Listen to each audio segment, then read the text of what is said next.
வணக்கம் friends, welcome to cooks and tips channel. நாம் இன்றைக்கி பார்க்க போகிறது ஒரு ஸ்டார்டர் ரெசிபி, ஈவினிங் ஸ்நாக் ரெசிபின்னு சொல்லலாம். கிட்ஸ்க்கு ரொம்பவே பிடிக்கும், நமக்கும் ரொம்பவே பிடிச்சமான ஒரு காலிஃப்ளவர்னாலே இதுதான் நமக்கு ஞாபகம் வரும். காலிஃப்ளவர் 65 கோபி 65 நம்ம இன்றைக்கி செய்ய போகிறோம். வாங்க எப்படி செய்யலான்னு பார்ப்போம். ஃப்ரெஷ்ஷான ஒரு காலிஃப்ளவர் வாங்கி நம்ம க்ளீன் பண்ணிக்கலாம். ஃபஸ்ட்டு காலிஃப்ளவர் பார்த்திங்கன்னா பூச்சி இல்லாமல் இருக்கான்னு நீங்கள் செக் பண்ணி வாங்கிக்கோங்க. தென் நமக்கு தேவையான அளவுக்கு நம்ம கட் பண்ணி எடுத்துக்கலாம்.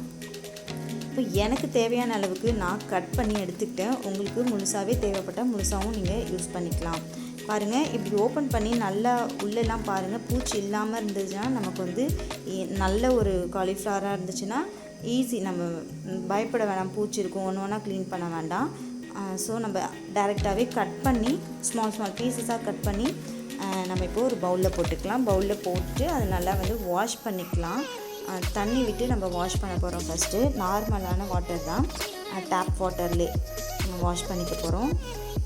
நல்லா டேப் வாட்டரில் இந்த மாதிரி வாஷ் பண்ணிக்கோங்க. ஈவன் இதில் பூச்சி இருந்துச்சுன்னா கூட இந்த மாதிரி நம்ம நிறைய தண்ணி விடும்போது அந்த பூச்சி போயிடும். நம்ம ஃபில்டர் பண்ணி எடுத்துக்கலாம்.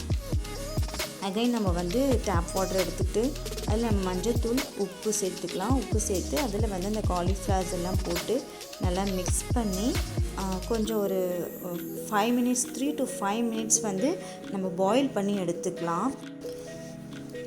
பாயில் பண்ணி எடுத்த காலிஃப்ளவர் நம்ம இப்போது தண்ணி ஃபில்டர் பண்ணி எடுத்துக்கலாம்.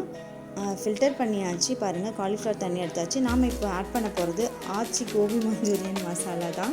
நான் இந்தியா போய் இருந்தப்போ வாங்கிட்டு வந்தேன். நான் இதுக்கு முன்னாடி ஹோம்மேட் மசாலா தான் நான் எப்பயுமே யூஸ் பண்ணுவேன். சரி, ஒரு டைம் இதை வாங்கி ட்ரை பண்ணி பார்க்கலாம் அப்படின்னு சொல்லி தான் வாங்கிட்டு வந்தேன். அதை வச்சு தான் நான் இன்றைக்கி பண்ண போகிறேன். கொஞ்சம் ரொம்ப ஈஸியாக பண்ணுற ஒரு மெத்தட் தான் இது. பாருங்கள், நான் ஃபஸ்ட் டைம் இதை டெஸ்ட் பண்ணி பார்த்தேன். ரொம்ப சாஃப்டாக நல்லா தான் இருந்துச்சு. டேஸ்ட் பண்ணியும் பார்த்தேன். ஓகே, கிட்ஸுக்கு தகுந்தப்பில் காரம் கரெக்டாக இருந்துச்சு. ஆனால் நாம் சாப்பிடும்போது கொஞ்சம் ஸ்பைசி வேணும்னா நம்ம ரெட் சில்லி ஆட் பண்ணிக்கலாம். ஜஸ்ட்டு தண்ணி மட்டும் மிக்ஸ் பண்ணிவிட்டு நல்லா கலந்து விட்டுக்கோங்க. கலந்துவிட்டு தென் நம்ம எடுத்து வச்சுருக்கிற காலிஃப்ளவர்ஸை அதில் போட்டு நல்லா மிக்ஸ் பண்ணி எடுத்துக்கலாம்.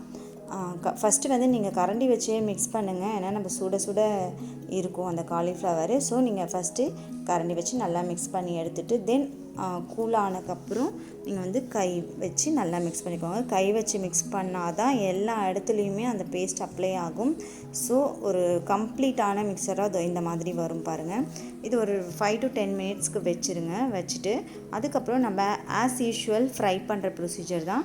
கடாயில் ஆயில் போட்டுக்கோங்க. போட்டுட்டு நம்ம எடுத்து வச்சுருக்கிற காலிஃப்ளவர்ஸை ஒன்று ஒன்றா ட்ரான்ஸ்ஃபர் பண்ணி ஆயிலில் டீப் ஃப்ரை பண்ணிக்கலாம். ஸ்லோவாக ஒன்று ஒன்றாவே எடுத்து வைங்க ஸ்டார்டிங்கில். ஏன்னா நமக்கு மீடியம் ஃப்ளேமில் இருந்தாலுமே சம்டைம் எண்ணெய் தெறிக்கும். ஸோ ஸ்லோவாக வச்சு நம்ம பொரித்து எடுத்துக்கலாம். ரொம்ப ஈஸியான ஒரு ரெசிபி தான். இல்லை, நான் எதுவுமே ஆட் பண்ணல. ஜஸ்ட்டு காலிஃப்ளவர் ப்ளஸ் அந்த ஆச்சி கோபி மஞ்சூரியன் 65 மசாலா இது மட்டும்தான் ஆட் பண்ணியிருக்கேன். ஏன் அப்படி பண்ணியிருக்கேன்னா, கோபி மஞ்சூரியன் பண்ணும்போது இப்படி தான் பண்ணுவாங்க. ஜஸ்ட் எதுவுமே போடாமல் ஃப்ரை பண்ணி எடுத்துப்பாங்க. எடுத்துகிட்டு ஆஃப்டர் தட் இஞ்சி பூண்டு அந்த மாதிரி ஆனியன், கேப்சிகம், சாஸ்லாம் போட்டு மஞ்சூரியன் மசாலா அதுக்கு தகுந்தப்பில் ரெடி பண்ணுவாங்க. நம்ம இப்போ ஜஸ்ட்டு ஃப்ரை பண்ணி எடுத்து எப்படி இருக்குன்னு பார்க்க போகிறோம். சிம்பிளான ஒரு கோபி 65 தான் இது. குழந்தைங்களுக்கு ஸ்பைசி இல்லைங்கிறதால குழந்தைங்க ஈஸியாக சாப்பிட்ருவாங்க, வெறும்னாவே சாப்பிட்ருவாங்க. ஃப்ரை பண்ணியாச்சு. ஃப்ரை பண்ணி இப்போ எடுத்தாச்சு. மேலே நம்ம கார்னிஷிங்க்கு ஆனியன், கறி லீஃப் அந்த மாதிரி நம்ம ஆட் பண்ணிக்கலாம். இந்த வீடியோ உங்களுக்கு பிடிச்சிருந்தால் லைக் பண்ணுங்கள், ஷேர் பண்ணுங்கள், கமெண்ட் பண்ணுங்கள், சப்ஸ்கிரைப் பண்ணுங்கள். மறக்காமல் பெல் ஐக்கானையும் கிளிக் பண்ணுங்கள். அப்போ தான் நான் போகிற வீடியோஸ் உங்களுக்கு நோட்டிஃபிகேஷனில் வரும். தேங்க்ஸ் ஃபார் வாட்சிங் cooks and tips channel. Next ஒரு ரெசிபியோடு நான் உங்களை மீட் பண்ணுறேன்.